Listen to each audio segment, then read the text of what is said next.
आज ना मेरी बातें आपको कड़वी भी लग सकती है, लेकिन लगे तो लगे, कोई दिक्कत नहीं, बड़ा भाई के नाते हम आपको बता रहे हैं। आप जो सबसे ज़्यादा पूछते हैं क्या, याद तो करते हैं लेकिन भूल जाते हैं। पहली बात, आपको क्वेश्चन ही गलत है, याद नहीं करते हैं, आप रटते हैं उसको, ठीक है ना? रटते हैं इसलिए भूल जाते हैं, ये बोलिए कि हम रटते हैं इसलिए भूल जाते हैं, ठीक है ना? लेकिन आज हम प्रूफ के साथ आपको बताएंगे किस तरीके से याद करना, ताकि आपको 110% याद रहेगा, समझे? वो हम बताएंगे आपको। देखिए, दो तरह का क्वेश्चन आएगा आपको, एक शॉर्ट 2 नंबरी का, एक 5 नंबरी का। तो दोनों याद करना हम समझाएँगे किस तरीके से याद करिएगा आपको, ताकि हम याद करना और उसके बाद आपको पूरा नंबर आए, उस बेसिस पे करेंगे। याद जो कराएँगे, अब कुछ भी अभी बोलेंगे, हम नंबर के लिए पढ़ाएँगे, ना कि आपको एजुकेशन के लिए पढ़ाएँगे। नंबर आ जाए आपको पूरा 2 में 2 नंबर, या 5 नंबरी का रहेगा तो 5 में 5 नंबरी, वो उसके लिए हम आपको बताएँगे कि आपको किस तरीके से कॉपी जो चेक करते हो रहता है, तो किस तरह से मार्किंग स्कीम रहता है, वो भी हम बताएँगे इस वीडियो में, ठीक ना? ताकि आपको इस तरीके से लिखिए और इस तरीके से याद करिए, ठीक? देख लीजिए। जैसे मान लीजिए छोटा क्वेश्चन रहता है, कोई भी चैप्टर का ले लेते हैं छोटा क्वेश्चन। जैसे कि मान लीजिए कि एक है, गुडविल क्या है, मतलब ख्याति क्या है, पूछता है ना कि ख्याति क्या है, मतलब गुडविल क्या है। चलिए, कोई दिक्कत नहीं। तो हम क्या परिभाषा याद करें, परिभाषा तो याद करना पड़ेगा, क्योंकि परिभाषा बहुत ज़्यादा पूछता है।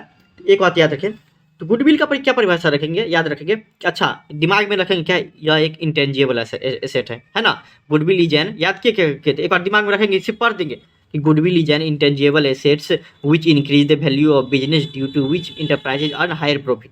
इतना पढ़ लेंगे। हिंदी में रहेगा तो यह एक अमूर्त संपत्ति है जो कि, जैसे कि यहाँ पे दिखाते हैं आपको, कोई भी अपने मन से लिखे रहेंगे या फिर इससे भी दिखाएंगे आपको कि यह एक अमूर्त संपत्ति है जो किसी व्यवसाय के प्रतिष्ठा को बढ़ा देता है, जिस कारण उद्यम मतलब क्या, बिजनेस उच्च लाभ कमाता है। क्या, या तो हम लिखेंगे रहेंगे, या तो आप लिखे रहेंगे, या तो मॉडल पेपर में रहता है, ठीक, या तो बुक में रहता है। तो याद कर से करना है कि देखिए, मार्किंग स्किप किस तरह की, जैसे कि आप जाइएगा कॉपी चेक करने, तो आपको क्या करेगा, ये जैसे कि पहला क्वेश्चन में रहेगा गुडविल क्या है, पहला क्वेश्चन में रहेगा गुडविल का परिभाषा रहेगा। आप आंसर लिखे रहिएगा, उससे कोई मतलब नहीं रहेगा। जो आपको एग्जामिनर रहता है, जो कॉपी चेक करता है, उसको दे देता है क्या, गुडविल के बारे में। ऐसा ना कि विद्वान सब रहता है, विद्वान रहता है फिर भी आपको देता है किस तरीके से कॉपी चेक करिएगा। वहाँ पे लिखिएगा की पॉइंट लिखा रहता है, की पॉइंट, जिस बेसिस वो नंबर देता है आपको पूरा देखिए। गुडविल के बारे में परिभाषा में क्या लिखा रहेगा,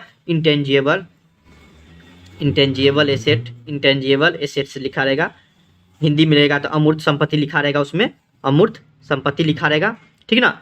उसके बाद दूसरा की पॉइंट में क्या लिखेगा, इसी का परिभाषा में कि प्रॉफिट ज़्यादा कमाता है, जिसके कारण से प्रॉफिट इंक्रीज हो जाता है, ठीक है ना? मतलब कि लाभ ज़्यादा कमाता है।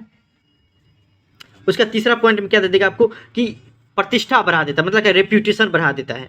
अगर ये सब वर्ड आपके परिभाषा में हुआ या इससे रिलेटेड, रेप्यूटेशन मतलब प्रतिष्ठा होता है, उसके बाद आपको क्या होता है कि रेप्यूटेशन ही नहीं होता है, आपको बहुत सारा रहता है कि आपको वैल्यू, जैसे कि वैल्यू इसी को बोलते हैं, वैल्यू भी लिखे रहेगा तो पूरा नंबर देगा। मतलब इससे सिमिलर वर्ड रहना चाहिए, इस तरीके से दे देता है। सोने आपको इसको ये देता है कि पूरा परिभाषा ले लीजिए कि goodwill is an intangible assets which increase the value of A business and increase profit.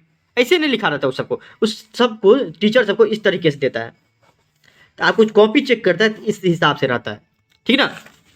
तो आप लिखिएगा, क्या याद करना रहेगा, क्या याद करिएगा। चलिए, इंटेंजिबल एसेट्स पहला पर हर अथी मिलेगा कि अमूर्त संपत्ति, ये बहुत ज़्यादा मायने रखना, मायने रखता है कि यह अमूर्त संपत्ति है। कोई सभी परिभाषा में कुछ न कुछ मायने रखता है, सब हर एक परिभाषा में कुछ न कुछ मायने रखता है, ठीक? इसमें क्या रखेगा कि यह एक अमूर्त संपत्ति है, उसको याद रखना है हमेशा। प्रतिष्ठा बढ़ा देना है, और उसके बाद अपनी लैंग्वेज भी लिख देंगे, ठीक है? अब उद्यम की जगह क्या दे देंगे आपको, बिजनेस दे देंगे।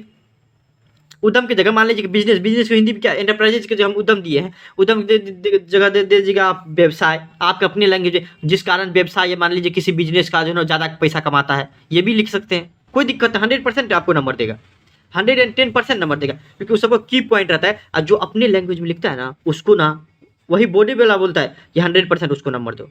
एक चीज़ बताइए, सीबीएसई वाले को एसई वाले को देखते होंगे कि 100 में 100 नंबर ले आता है, क्यों?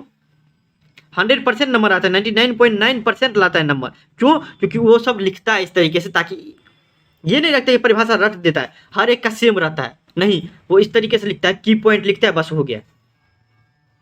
हाईलाइट भी करना रहता है, की पॉइंट का हाईलाइट करता है, बस हो गया।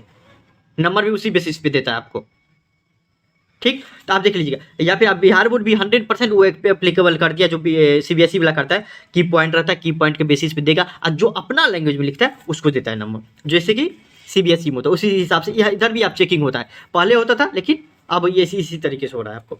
तो आपको याद क्या रहेगा, पूरा याद करेगा तो नहीं याद रहेगा, हाँ उतना परिभाषा कौन याद करेगा आप। अच्छा गुडविल समझेंगे, ख्याति है, ख्याति मतलब क्या होता है, प्रतिष्ठा बढ़ाना। अच्छा ये एक अमूर्त संपत्ति है, चलिए बस इतना याद कर लिए, अपने लैंग्वेज में लिख लेंगे, बस हो गया। ठीक, ये तो चलिए 2 नंबरी में, 2 नंबरी में याद भी हो जाता है। लेकिन बात आता है जब 5 नंबरी का बात आता है, जैसे कि प्रबंध की विशेषता का वर्णन कीजिए, कैरेक्टरिस्टिक ऑफ मैनेजमेंट। इतना बड़ा कौन याद करेगा, देखिए इतना बड़ा कौन याद करेगा, एगो याद हो जाएगा, दूसरा चैप्टर नहीं है, हर एक चैप्टर को याद करना पड़ेगा ना। तो देखिए इस सब टाइप में आप कैसे डील करेगा वो हम आपको बता रहे हैं। देखिए मैनेजमेंट का परिभाषा क्या है, मैनेजमेंट क्या है, एक प्रोसेस है, इतना याद करेंगे। प्रक्रिया, अब हम थोड़ा पता करेंगे प्रक्रिया मतलब क्या होता है। प्रक्रिया मतलब होता है स्टेप, बस इतना याद रखेंगे और कुछ नहीं। मैनेजमेंट क्या है, ग्रुप एक्टिविटी। ग्रुप एक्टिविटी का क्या मतलब होता है, बस इतना पढ़वे नहीं करेंगे, ये क्या है पढ़ लेंगे बस हो गया, बस उससे ज़्यादा याद नहीं कर। ग्रुप एक्टिविटी मतलब सामूहिक क्रिया छे, मतलब क्या एक से ज़्यादा आदमी रहेगा। ग्रुप मतलब क्या होता है, एक से ज़्यादा आदमी। ठीक, मानवीय प्रयासों से, देखिए रिलेटेड टू ह्यूमन एफर्ट्स, इतना याद करेंगे कि यह मानवीय प्रयासों से संबंधित रहता है, ठीक ना। ये कंटिन्यूअस प्रोसेस है, मतलब क्या एक्टिविटी है, मतलब सतत चलने वाला क्रिया है, एक बार चल के बंद नहीं हो जाता, सतत हमेशा चलते रहता है, इतना याद करेंगे। फिर आपको देखिए 4 पॉइंट हो गया। या फिर मान लीजिए अपना लैंग्वेज में लिखे रहेंगे, कहीं पे भी अपना लैंग्वेज में लिखे रहेंगे, वही चीज़ देखिए अपना लैंग्वेज में लिखे रहेंगे कि यह गोल ओरिएंटेड है प्रोसेस है। मैनेजमेंट क्या है, गोल ओरिएंटेड। गोल ओरिएंटेड क्या है, बस इतना याद है, ये याद करना बहुत जरूरी है। ये आपको ब्लैक पेन से लिखेगा एग्जाम में, तो ये आपको याद करना बहुत जरूरी है, ठीक ना। ये जो है ये कंटिन्यूअस प्रोसेस है, इतना कम से कम देखिए। ये सब जो है, ये सब जैसे कि मान लीजिए management is a continuous process, ये आपको याद करना बहुत ज़्यादा जरूरी है, इतना याद करना जरूरी है, समझे, समझना जरूरी है। बाकी इसमें क्या लिखें ये मतलब नहीं रखता है, मतलब रखता है लेकिन आपको नंबर इसी पे मिलेगा। अब मान लीजिए कंटिन्यूअस प्रोसेस है, याद नहीं है, अच्छा कंटिन्यूअस प्रोसेस का मतलब मैनेजमेंट कंटिन्यूअस प्रोसेस, कुछ समझ में नहीं आ रहा है, अपने लिख देंगे क्या, प्रबंध की प्रक्रिया कभी खत्म नहीं होने वाली प्रक्रिया है। कंटिन्यूअस मतलब क्या होता है, कभी खत्म नहीं होने वाला, वही लिख देंगे, प्रबंध की प्रक्रिया कभी खत्म नहीं होने वाली है। नंबर 100% दे के जाएगा वो, 5 में 5।